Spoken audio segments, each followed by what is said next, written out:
Everyone at school mocked me for my anxiety disorder, not knowing I'm a published author with a genius IQ. I sat in the back row of my economics seminar, trying to make myself invisible while the professor lectured about my book, the one I'd published under a pseudonym 2 years ago while in a refugee camp, about how economies rebuild after total collapse. Nobody here knew I was the author. I just looked like a freaked-out kid because my anxiety medication wasn't working and the lights felt too bright, reminding me of when my village burned down.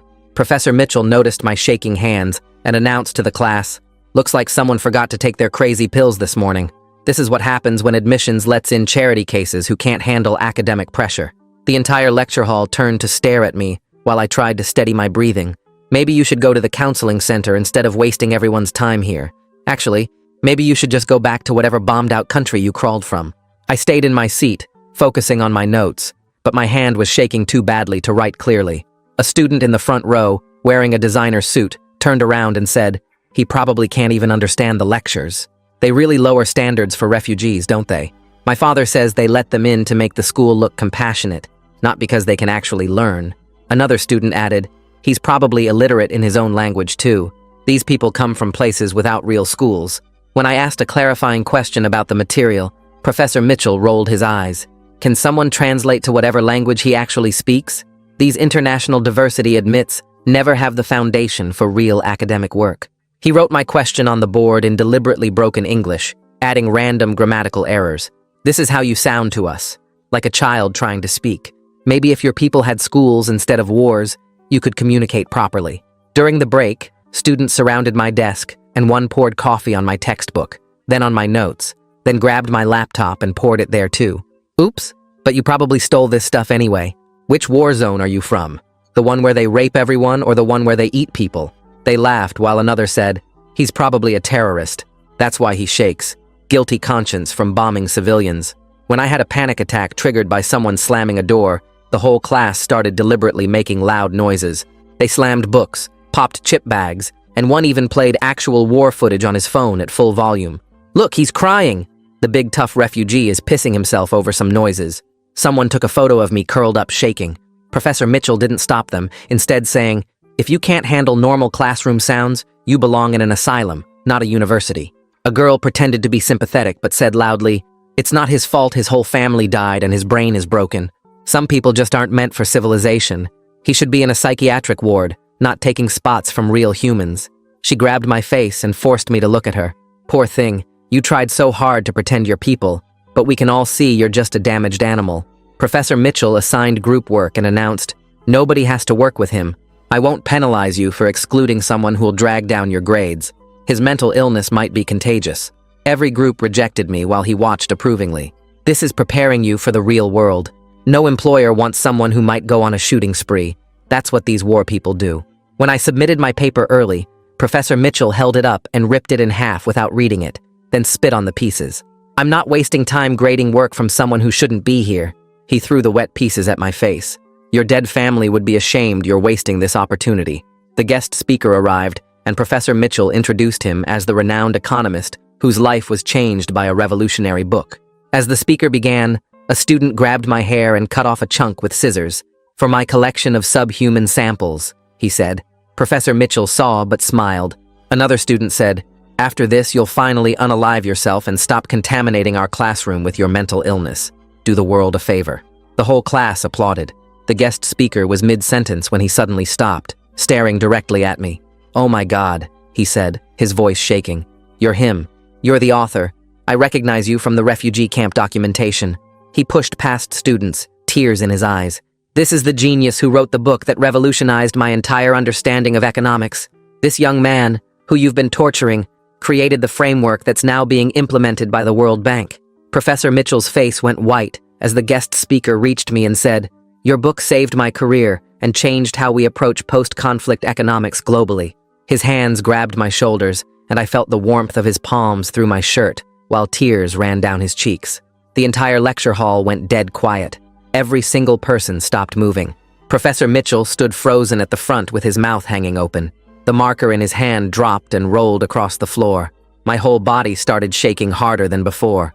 Years of hiding who I really was crashed into this exact moment. The weight of keeping this secret while they hurt me over and over pressed down on my chest. The guest speaker pulled out his phone with one hand while keeping the other on my shoulder. He turned the screen toward the class and showed them a photo from the refugee camp files. The picture showed my face from 2 years ago when I was 16. Everyone could see it matched me exactly, even though I was skinnier back then with dirt on my face. He scrolled to another document that had my full name at the top. "This young man wrote the book that saved my entire career," he said to the room. His voice got louder. "The framework he created changed how we understand economics after war's end." The student who had cut my hair let the scissors fall from his hand. They hit the floor with a metal clang. Professor Mitchell's face stayed white as paper. The guest speaker kept talking while I tried to breathe. "The World Bank uses his ideas right now in 12 different countries." The girl who had grabbed my face earlier took 3 steps backward. Her designer bag fell off her shoulder. Other students started pulling out their phones and pointing them at me. My breathing got faster and shallower. I gripped the edge of my desk so hard my knuckles turned white. The room started to spin a little. Professor Mitchell found his voice and it came out high and weird. "This has to be some kind of mistake." He walked toward us with his hands out. "This student is just a refugee with mental problems who can't handle normal classes." The guest speaker turned his phone toward the professor and showed him an email chain. "These are messages from World Bank officials asking for meetings with the author." He scrolled down more. "Look at the dates and look at his name right there." Professor Mitchell's face went from white to red, like someone was filling him with blood from the bottom up. More students stood up from their seats to get a better look. The guest speaker turned to me, and his voice got soft. "Do you want to say anything to them about what just happened here?" I shook my head back and forth because I couldn't make words come out. My throat felt closed up. These people had spent the last hour breaking me into pieces. He nodded like he understood and moved his arm around my shoulders. I reached for my backpack with hands that wouldn't stop shaking. Coffee dripped from my textbook onto the floor. My notes were brown and wet, and the ink had run everywhere. I picked up my laptop and coffee poured out of the keyboard. Several students walked closer, and one said something I couldn't hear through the ringing in my ears. Another one reached out like they wanted to touch me, but pulled their hand back. The guest speaker raised his voice again. "I'm reporting everything I saw here to the administration today."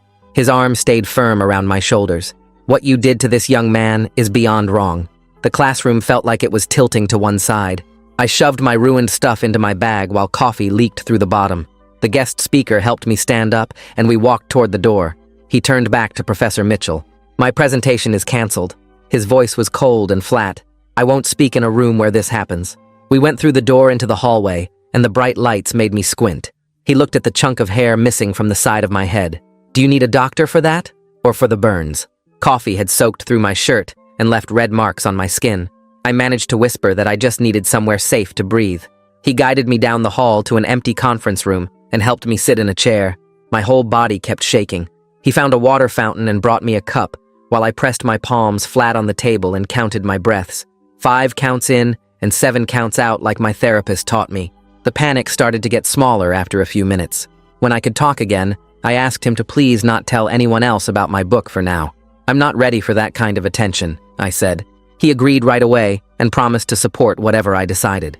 I pulled out my phone and took pictures of the bald spot where they cut my hair. The flash made it look worse than it was. Then I lifted my shirt and photographed the red marks from the coffee that were starting to hurt. My hands shook so bad the first few pictures came out blurry. The guest speaker wrote his phone number and email on a piece of paper. "I'll be your witness for whatever you need," he said. I folded the paper and put it in my pocket. That night back in my dorm, I couldn't stop thinking about everything. I opened my laptop to email disability services about getting help. The coffee had killed it completely, so I used my phone instead. I typed out a message to Maeve Lee explaining that I needed an emergency meeting about accommodations. My finger hovered over the send button for a full minute before I pressed it. She wrote back in less than an hour, saying she could see me first thing in the morning. She marked my case as urgent in the system. I lay in bed staring at the ceiling while everything that happened played over and over in my head. The next morning came too fast, and I dragged myself out of bed with maybe 2 hours of sleep total. My phone showed Maeve's confirmation for our 9 o'clock meeting, and I threw on clean clothes without really looking at them. The walk to the Disability Services office took me past the economics building, and my stomach twisted into knots. Inside Maeve's office, she had tissues on the table and a notepad ready, while I sat down and started explaining what happened in class. My voice shook when I described the coffee being poured on my stuff and the chunk of hair they cut off. She wrote everything down, and her face got more and more upset as I talked about how the war sounds triggered my panic attack. When I finished, she pulled out a folder and started showing me different accommodation options the school could provide. She explained I could get permission to record lectures, so I wouldn't have to take notes while my hands shook. There were quiet testing rooms available where I could take exams without the bright lights and noise that reminded me of explosions. She typed up the accommodation letter right there and said she'd send it to all my professors today. Her hand touched my shoulder gently when she walked me to the door and told me to email her anytime I needed help. 2 days later, I forced myself to go back to economics class because I couldn't let them win by making me drop out. Professor Mitchell stood at the front and looked right at me when I walked in. He didn't say my name but started talking about how certain students couldn't handle academic pressure and caused disruptions for everyone else. The other students turned to stare at me and started whispering to each other loud enough that I could hear pieces about the crazy refugee kid.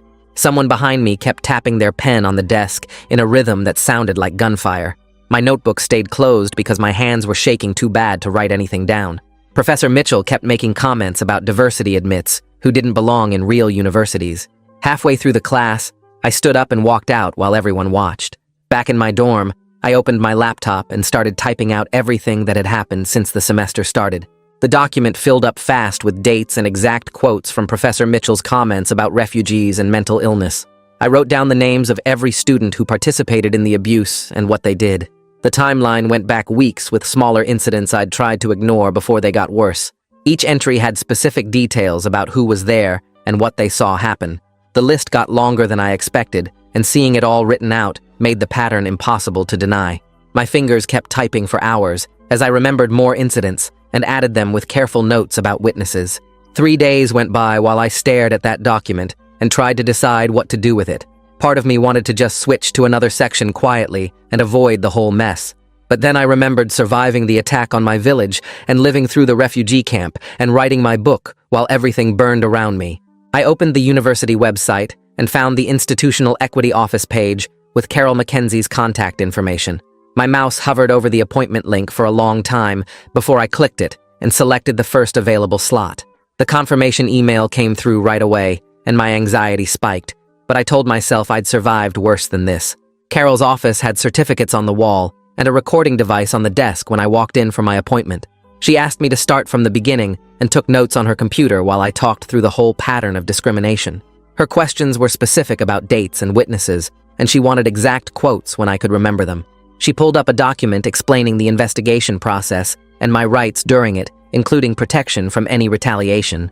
When I mentioned the guest speaker who witnessed everything and recognized me from the refugee camp, her eyes got wide. She asked if I had his contact information, and I gave her the paper he'd written his number on. That evening, my phone buzzed with an unknown number, and the text said it was Omar Santiago from the campus newspaper. He'd heard something big happened in Mitchell's class and wanted to talk off the record if I was willing. We met at the coffee shop in the student center where other people were around for safety. Omar pulled out a notebook and told me he'd been investigating complaints about Professor Mitchell for months. 3 other students had come to him with stories, but none of them wanted to go on record because they were scared. He showed me his notes without names, and the pattern matched exactly what I'd experienced. We agreed to share information carefully, and he gave me his encrypted email address for anything sensitive. The next morning, I woke up to an email from Franklin Doyle, who was the department chair for economics. He wrote that he'd heard I was having difficulties in Professor Mitchell's section and wanted to offer me a transfer to another professor with no penalty. His tone was professional, but there was something underneath that felt like he wanted this to go away quietly. I typed back that I appreciated the offer, but I wanted to stay in my registered class with proper accommodations and protection from discrimination. 20 minutes later, he replied, asking for a meeting to discuss the situation further. While I was reading his email, another message came through from Carol saying the guest speaker had sent his statement. She forwarded me a copy, and it was 3 pages of detailed description about what he witnessed in the classroom. He included documentation from the refugee camp, showing when he met me, and copies of his emails to World Bank officials about my economic framework. The statement used professional language to describe the abuse, but you could feel his anger through the careful words. Carol started her investigation by contacting students from the class and asking for their accounts of what happened. Her email to me said several students had already agreed to provide statements anonymously about what they saw. Some of them felt guilty for not stopping it and wanted to help make things right now. Their statements matched mine about the coffee and the hair cutting, and Professor Mitchell encouraging the abuse. One student even had photos on their phone from when I was having the panic attack. I logged into the course website to check my grades and found something that made my jaw drop. Professor Mitchell had entered failing grades for assignments that weren't even due yet. The submission boxes were still closed, but somehow I had zeros for papers nobody had turned in yet. I took screenshots of everything immediately showing the dates and the closed submission status. Carol's response when I sent them was just 2 words, but I could feel her satisfaction through the screen. The next morning, Maeve sent an official email to Professor Mitchell about my approved accommodations for class. She copied the entire economics department on it and attached all the paperwork from Disability Services. The email listed everything clearly, including extra time for tests, permission to step out if needed, and the right to record lectures. Mitchell's reply came back within an hour, and it was only 3 lines long. He wrote that he would comply with all legal requirements as mandated by the university. The way he phrased it made it sound like he was forced at gunpoint. Maeve forwarded his response to Carol and added a note saying she'd seen this pattern before with him. 2 days later, I was eating lunch in the campus cafeteria when someone dropped their metal tray right behind me. The crash sent me straight into panic mode, and my whole body started shaking. My breathing got fast and shallow while everyone in the cafeteria turned to stare at me.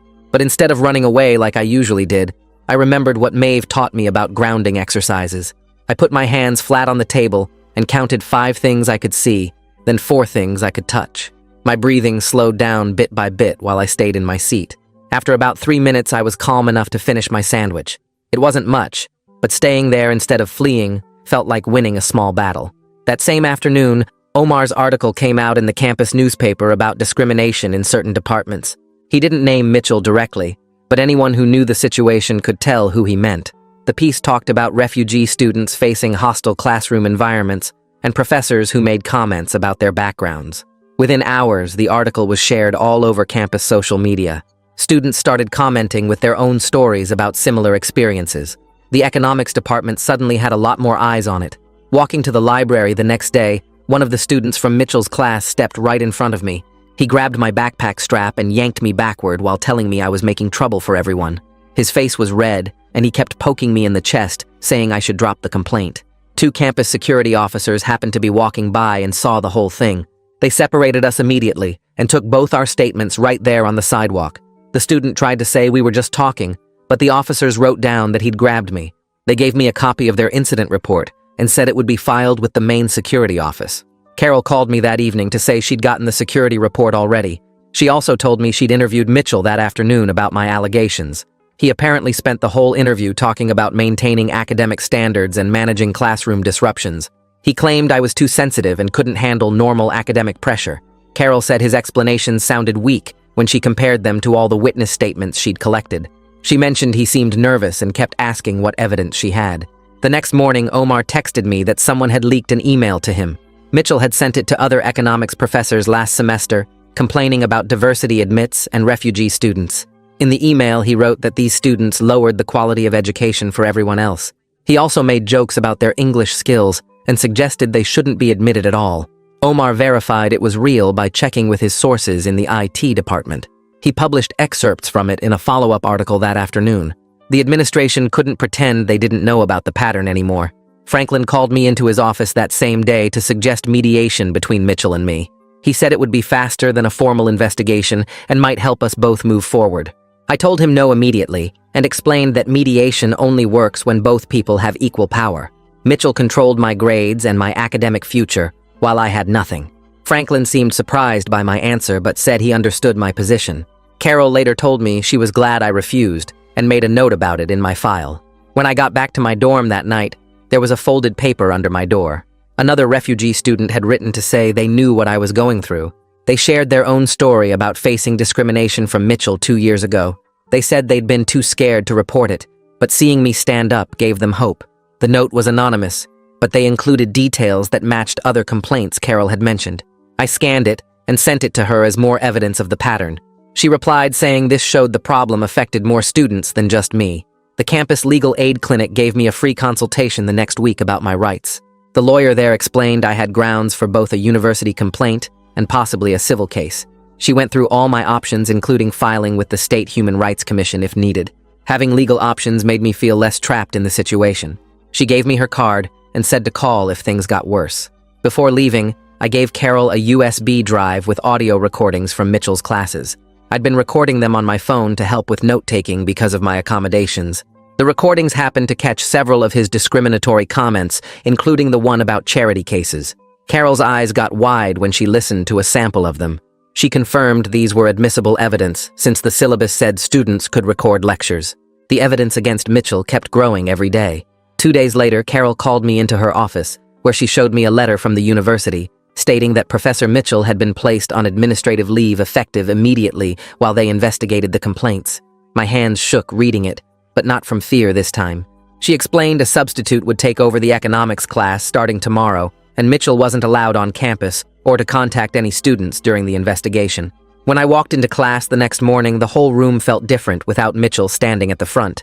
The substitute professor, an older woman with gray hair pulled back in a bun, introduced herself and said she'd been briefed on the situation.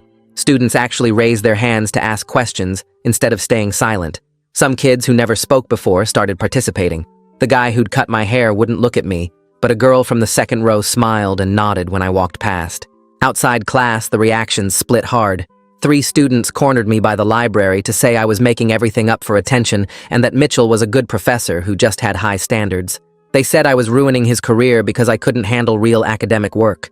But then 2 other students found me later to say they were glad someone finally reported him. One mentioned he'd made comments about her accent all semester. Another said Mitchell had failed him for missing class during a religious holiday, even though he'd gotten permission. I kept my head down and focused on studying, avoiding the dining hall when I knew the hostile students would be there. The substitute spent her first week reviewing everyone's grades from the semester. She pulled up Mitchell's gradebook on the projector and went through each assignment asking students to confirm what they'd submitted. It turned out Mitchell had been giving arbitrary grades to several students, not just me. She announced she'd regrade everything based on actual merit. When she returned my papers with real feedback and fair grades, I scored in the top 5% of the class. Other students noticed immediately. The same kid who'd said I was too stupid to understand lectures saw my test score posted, and his face went red. The substitute announced she'd arranged accommodations for anyone who needed them. I signed up to take my first exam in a quiet testing room with extra time through disability services. Walking into that small, silent room felt strange, but good. No one staring at me or making sudden noises, just me and the test paper. I worked through each problem carefully without my hands shaking or my mind going blank from panic. When I got the results back, I'd scored 97%, the highest in the entire class. The substitute posted the scores anonymously, but with student ID numbers visible. Everyone could see mine at the top. That night, I got an email from Mitchell's personal account, even though he wasn't supposed to contact students. He wrote that my complaint would destroy any chance I had of getting recommendations for graduate programs or economics internships.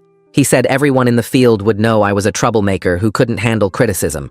He mentioned he had connections at every major economics program in the country. I forwarded it immediately to Carol, who replied within minutes telling me not to respond under any circumstances. She said this was clear retaliation and would strengthen my case significantly. She added it to the evidence file and notified the university's legal team about the contact violation.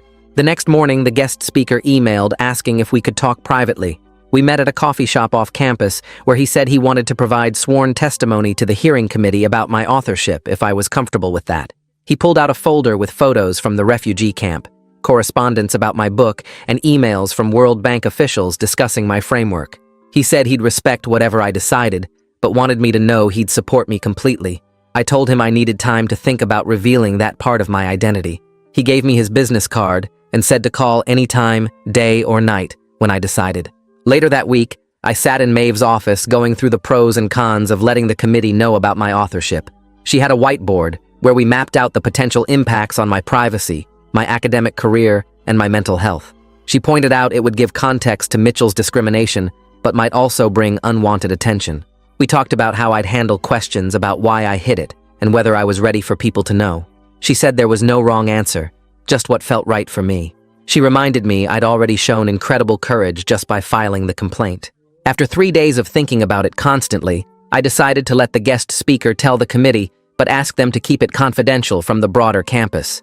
I called him and explained I wanted the committee to understand the full context of who Mitchell was discriminating against, but wasn't ready for public recognition. He said that was perfectly reasonable, and he'd make that clear in his testimony. We drafted a statement together about maintaining my privacy while ensuring the committee had complete information. Franklin Doyle asked to meet with me in his office, where he stood up when I entered and actually apologized. He said the department had failed to protect me and other vulnerable students from Mitchell's behavior. He offered to arrange an independent study for next semester, so I wouldn't have to be in regular classes if I didn't feel safe. I thanked him, but said I wanted to continue with normal classes as long as proper oversight was in place. He agreed and promised the department would monitor all professors more carefully. He also mentioned they were reviewing Mitchell's past course evaluations and grade distributions. Omar texted me that afternoon saying his investigation had turned up something big. We met in the student newspaper office where he showed me records he'd obtained through public information requests. 3 previous complaints had been filed against Mitchell over the past 5 years, all from refugee or international students. Each time the complaints were handled quietly, with no real consequences. One student had transferred schools, another had dropped out entirely, and the third had switched majors to avoid Mitchell. The pattern was clear and went back years. Omar said he was writing a feature story about systemic failures in protecting vulnerable students, but would keep my name out of it unless I gave permission. I agreed to let him use the information carefully if it helped other students. 2 days later, Carol called me to her office where 2 other students were waiting. They both looked nervous, but determined as they told me about their own experiences in Mitchell's other classes. One was from Syria and had been called a terrorist repeatedly, while Mitchell ignored it. The other was from Somalia, and Mitchell had refused to grade her work fairly all semester. They wanted to add their complaints to mine after hearing about my case through the campus grapevine. Carol took their statements and said this pattern made the case much stronger. The investigation expanded to include all of Mitchell's classes over the past 3 years. More emails started coming to Carol from former students who had transferred or dropped out because of him. The hearing date got set for 3 weeks out, and I felt my stomach drop when I saw the official notice. Maeve arranged for us to practice my testimony the night before in her office. Carol came too, and they walked me through what to expect from the committee. We went over each incident I'd documented and how to present it clearly. They helped me practice staying calm when describing the worst parts. Maeve taught me breathing exercises to use if I started panicking during testimony. Carol explained the committee would ask questions, but they'd be respectful, unlike a court cross-examination. We practiced until almost midnight with them playing different committee members. I barely slept that night thinking about facing the committee in the morning. I kept reminding myself I'd survived my village burning when I was 12. I'd lived in a refugee camp for 3 years and still managed to write a book. I'd taught myself economics from donated textbooks while bombs fell nearby. This committee couldn't be scarier than any of that. I put on my only suit and looked at myself in the mirror. My hands were shaking, but I made myself stand straight. The hearing room was smaller than I expected, with a long table where 5 committee members sat. I recognized 2 professors from other departments and 3 administrators I'd never met. They introduced themselves and explained the process would be recorded. I started with the first class where Mitchell called me a charity case. I showed them my documentation and photos of the coffee burns on my skin. I described each incident in order without crying, even when my voice shook. The committee members took notes and asked me to clarify certain details. One asked if I'd reported anything earlier, and I explained I was scared of retaliation. Another asked about my accommodations and how Mitchell had responded to them. I showed them the screenshots of him failing assignments I hadn't submitted yet. They looked at each other with concern when they saw those. After my testimony, they brought in the guest speaker who'd witnessed the haircutting incident. He wore an expensive suit and spoke with the authority of someone used to testifying. He described exactly what he'd seen and heard in that classroom. Then he explained who I really was and what my book had accomplished globally. The committee members sat up straighter when he mentioned the World Bank implementation. He showed them emails from international economists praising my framework. He pulled out a copy of my book and read a passage about rebuilding after trauma. The irony wasn't lost on anyone that Mitchell had been teaching from my work while abusing me. One committee member asked if he could verify my authorship, and he showed the refugee camp documentation. Mitchell's lawyer tried to object, but the committee chair shut him down immediately. When Mitchell's turn came, his lawyer tried to make me look unreliable because of my PTSD. He asked if my mental health issues might make me misinterpret normal classroom interactions. I stayed calm and explained my accommodations help me succeed, like glasses help someone see. I pointed out my grades in other classes were all A's when professors followed the accommodations. The lawyer tried to suggest I was too sensitive for academic discourse. I responded that there's a difference between academic rigor and personal attacks about dead family members. The committee didn't look impressed with his arguments at all. One committee member actually told the lawyer to stick to relevant questions. After 6 hours of testimony and deliberation, the committee called us back in. They issued an immediate no-contact order, meaning Mitchell couldn't come near me or contact me. They recommended formal censure and mandatory bias training before he could teach again. They referred all the students who'd participated in the abuse to student conduct boards. The chair said this was one of the clearest cases of discrimination they'd seen. I felt my shoulders drop as months of tension started to release. Franklin called me the next day to say Mitchell wouldn't be teaching for at least a year. The department was implementing a full climate review and hiring an outside firm to assess the culture. He assigned me a faculty mentor who specialized in post-conflict economics and actually knew my work. The changes weren't just about me, but about making sure this couldn't happen again. Other vulnerable students would have protection now that didn't exist before. Omar and I met at the campus coffee shop to discuss writing an op-ed about the broader issues. We decided to focus on systemic barriers facing refugee students, rather than my personal story. We spent hours crafting it carefully to promote policy changes without making it about me. Omar had great ideas about framing it as an institutional responsibility issue. The piece ran in the campus paper the next week, with the headline about hidden talent being wasted. The response was bigger than we expected, with dozens of comments online. Students started sharing their own stories of discrimination in various departments. A few critics claimed we were attacking academic freedom, but their arguments looked weak. The documented evidence made it hard to deny the real problems that existed. 2 weeks later, the substitute instructor posted our final grades online, and I stared at the A next to my name for a full minute. My hands weren't shaking anymore as I took a screenshot from my records.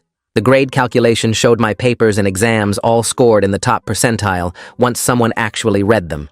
Other students from the class started getting emails from student conduct about their hearings, and I heard through Omar that they were panicking. The guy who cut my hair got called in first and came out looking pale and shaken. Carol sent me updates as each case moved through the system without needing me to testify again. The conduct board suspended the haircutter for assault and made him do 200 hours at the Refugee Resettlement Center downtown. 3 others got academic probation and had to take workshops about discrimination and bias every Saturday morning for the whole next semester.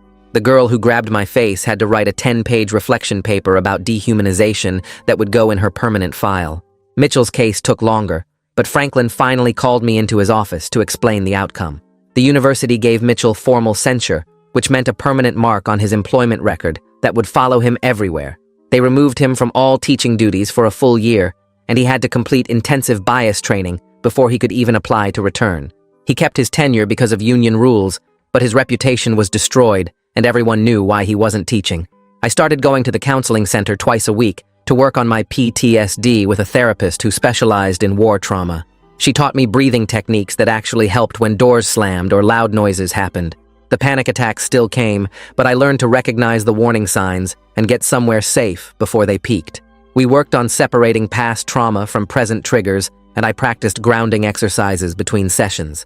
Spring semester started, and all my new professors had my accommodation letter already in their systems. They let me sit near exits and take breaks without asking permission, and nobody made comments about it. The professor for my international economics course actually pulled me aside to say she'd read my book and wanted to discuss it during office hours. I built study groups with other students who understood my needs, and we met in quiet spaces on campus. The guest speaker emailed me about working together on a policy paper for the UN about implementing my economic framework in Syria and Yemen. We met every Thursday afternoon in his office downtown, going through data and case studies. He treated me like a colleague instead of a student, and actually listened when I suggested changes to his models. The paper would have both our names as equal authors when it got published in the summer. 3 students from Mitchell's class found me in the library one afternoon looking nervous and uncomfortable. They said they'd been thinking about what happened and realized they should have spoken up instead of laughing along. One admitted he'd been too scared of Mitchell to say anything, but knew that was no excuse for letting it continue. I told them I accepted their apologies, but we weren't going to be friends, and they seemed to understand that boundary. More students started nodding at me in hallways or holding doors open like I was just another person on campus. The International Student Office asked if I'd speak at orientation for new refugee students, but I said I needed more time before I was ready for that. Walking past the economics building one morning, I decided to take the long way past Mitchell's old lecture hall. The door was open, and a different professor was teaching a completely different class inside. Students were actually raising hands and asking questions without fear, and nobody was getting mocked or humiliated. I stood there for a moment watching normal education happen in that space where so much pain had happened to me. My shoulders stayed relaxed, and my breathing stayed steady as I watched them learn. I walked away with my backpack feeling lighter than it had in months and headed to my next class. The truth about who I was had changed everything, even though most people still didn't know about my book. Some stories would stay private between me and my therapist, and others I'd share when I felt strong enough. The system had worked slowly, but it had worked, and other students wouldn't face what I faced in that room. My grades stayed high, and my panic attacks got more manageable, and I kept working on the policy paper that would help rebuild economies. Everything that happened made me stronger, even though I wouldn't wish it on anyone else. The university was different now, with new policies and training and oversight that hadn't existed before my complaint. I controlled my story now, and nobody could take that away from me again. Thanks for letting me poke around these questions with you today. Really hope my little wonderings were worth your time. I'll catch you next time. Subscribe for more content like this.